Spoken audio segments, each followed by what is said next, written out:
Ce vezi la știri nu este adevărul complet. 10 aprilie 2026, Vinerea Mare, activează o vibrație 15.6 care scoate la lumină jocuri de putere ascunse atât în relații, alianțe, cum ți-ai dat seama, în special la nivel global. Se negociază controlul lumii, timp ce oamenii cred că este doar un conflict. Adevărul îți influențează direct viața și, de ce nu, iubirea. 10 aprilie 2026 nu este o zi obișnuită. Este Vinerea Mare, iar vibrația numerologică 15.6 deschide un portal de adevăruri incomode. În timp ce la nivel global se vorbește despre conflicte și negocieri, în spate se joacă un joc mult mai profund, controlul resurselor, repoziționări strategice și decizii care pot schimba echilibrul mondial. În același timp, această energie se reflectă în viața ta. Relații testate, adevăruri care ies la suprafață și alegeri karmice imposibil de evitat. În acest videoclip o să afli ce nu ți se spune despre evenimentele globale, cum influențează energia zilei în relațiile de cuplu și în alte asocieri și alianțe, mesajele cardurilor, adevăr, intuiție și conexiuni de suflet, previziuni pe fiecare număr de destin, ce trebuie să faci pentru a evita să fii afectat negativ. Nu tot ce pare haos este întâmplător. Uneori adevărul apare exact când nu mai poate fi ascuns. Abonează-te dacă simți că este mai mult decât coincidență. Poți da și share dacă crezi că și alții au nevoie să audă aceste informații. Și nu uita, ascultă până la capăt. Bună, bună, dragii și dragile mele! Bine v-am regăsit la numerologia zilei. Astăzi analizăm 10 aprilie 2026, o zi de vibrație 15.6 și cu o încărcătură profundă. Da, astăzi este Vinerea Mare. Energia zilei 15.6 este una dintre cele mai magnetice și karmice vibrații. 15 ne aduce ispite, alegeri, tentații emoționale, iar 6 ne cere responsabilitate, iubire, familie, adevăr și claritate în relații. Pe Vinerea Mare, această vibrație se amplifică. E o zi de sacrificiu, introspecție și adevăr spiritual. Scoate la suprafață tot ceea ce nu mai este autentic și ne forțează să luăm decizii în plan afectiv și moral. Nu este o zi ușoară, dar este extrem de revelatoare. Cardurile zilei ne susțin astăzi, ce am spus mai devreme, din Ein Schamanischer Traum, das Oracle al domnului Albert Villoldo, a ieșit Flussgeist, spiritul râului, care ne spune să mergem cu fluxul, să lăsăm lucrurile să curgă, să acceptăm fără a forța lucrurile. Din Akashic Oracle Cards au sărit 3 carduri, așa că m-am oprit din a mai lua și alt pachet la rând. Cele 3 carduri au o semnificație profundă, de aceea am preferat să le las pe toate 3. Embracing Authenticity, Soulful Partnership și Guided by Intuition. Adevărul personal nu mai poate fi ascuns, îmbrățișează-ți autenticitatea, relațiile de suflet sunt testate astăzi și intuiția este ghidul nostru principal. Mesajul clar: nu mai poți rămâne într-o relație, alianță sau situație care nu este autentică. După cum ați văzut, întreaga omenire și alianțe vechi s-au cam destrămat, chiar dacă încă nu s-a pus decizia finală semnată pe masă. Multe state au preferat să se retragă din a fi agresori doar de dragul de a rămâne într-o alianță. Analiza relațiilor de cuplu pentru data de vineri 15-6 în cupluri ne aduce astăzi atracție puternică, dar, cum am spus, și tentații, interferențe. Știu că e modern cu triunghiuri pătrate și așa mai departe, dar e bine să ne abținem. Adevăruri care ies la suprafață și o nevoie de clarificare emoțională profundă. Sunt, ca de obicei, 3 scenarii posibile în funcție de cât de sudat și de autentic este cuplul. Pentru cuplurile stabile este o zi de aprofundare, discuții serioase și, de ce nu, vindecare karmică. În cuplurile tensionate, izbucniri, reproșuri, dar cu scop de resetare. Unii au nevoie de adrenalină. Pentru relațiile instabile și care nu sunt la lumina zilei ascunse, da? Dezvăluiri, finaluri sau decizii bruște. În cazuri de trio, pătrate și așa mai departe, riscați să fiți prinși. 15-6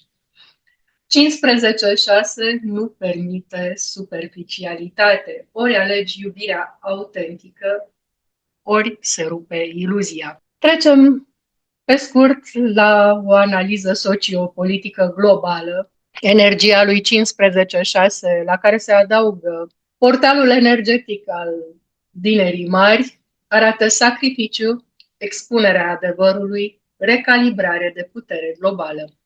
Ce vedem în Orientul Mijlociu, strâmtoarea Hormuz este, printre altele, chakra financiară a lumii.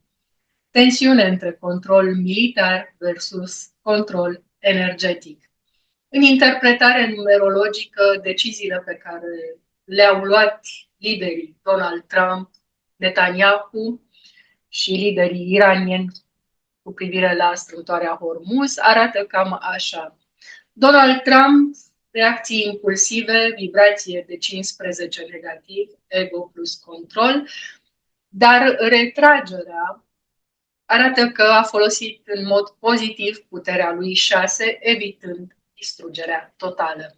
În concluzie, un conflict interior între orgoliu și responsabilitate. Cum am spus atunci când am analizat numerologic pe domnul Trump, când a fost ales, din iunie anul trecut se află în controlul cifrei 11-2, care îl pun sub o protecție divină și, cum am văzut acum, l-a ferit să facă o prostie majoră.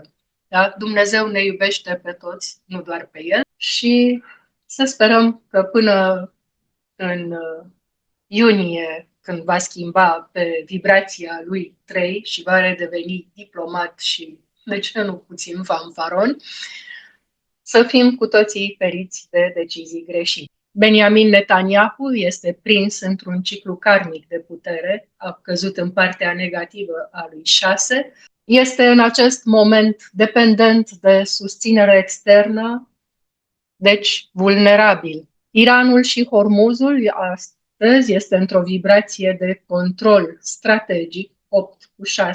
Pe scurt, cine controlează fluxul, controlează viața.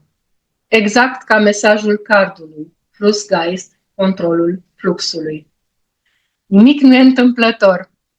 Din acest conflict, cine câștigă din punct de vedere energetic? China, strategie și răbdare, 8 pozitiv. Rusia, joc pe termen lung, 7 și 8, tot pe latura pozitivă. Cine pierde echilibru?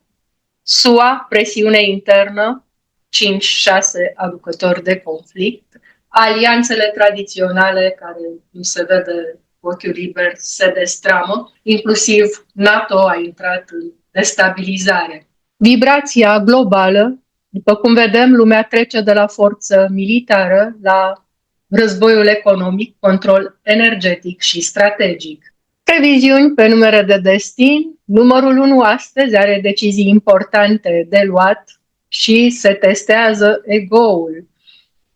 Numărul 2, ca de obicei, sensibilitate crescută, mare atenție la manipulare. 3-ul, o zi de comunicare karmică, azi ai curaj să spui adevărul și să-l asculți. Pentru 4, o zi de restructurare, stabilitate pusă la încercare. Pentru 5, niște schimbări bruște și tentații majore. E totuși Vinerea Mare. Pentru 6, lecții de iubire și responsabilitate. 7, introspecție profundă, zi de revelații.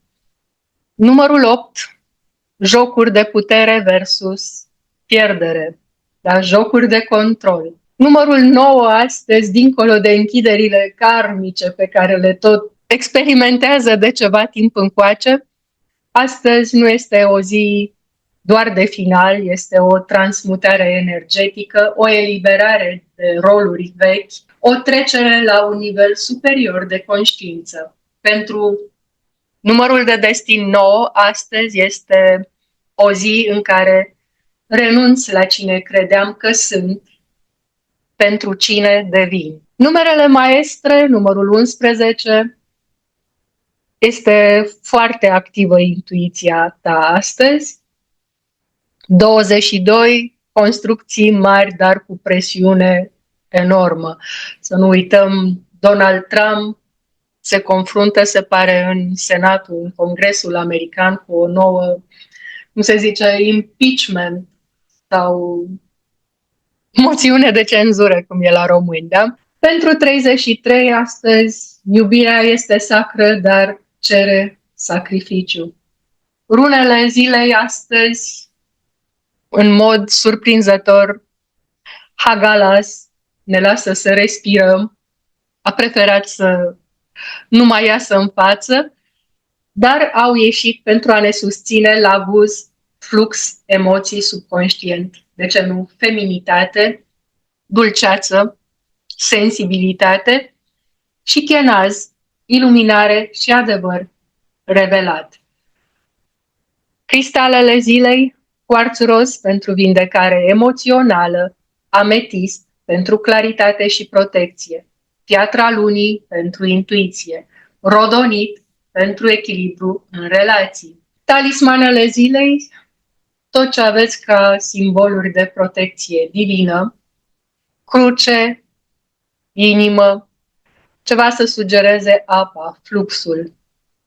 Frecvențele recomandate, 528 Hz, iubire și vindecare, 741 Hz pentru adevăr și eliberare, 963 Hz, conexiune spirituală. Culorile, cum am spus, roz pal pentru iubire, mov pentru spiritualitate, alb pentru purificare, tot ce aveți cu accente aurii pentru mai multă protecție divină. Sfatul zilei, astăzi nu forța nimic, nu evita adevărul, ascultă-ți intuiția chiar dacă te duce într-o direcție incomodă. Azi nu pierzi oameni, pierzi iluzii și exact asta te apropie de iubirea reală. Sper să vă fie de folos, să ne revedem și să ne reauzim cu bine. La revedere!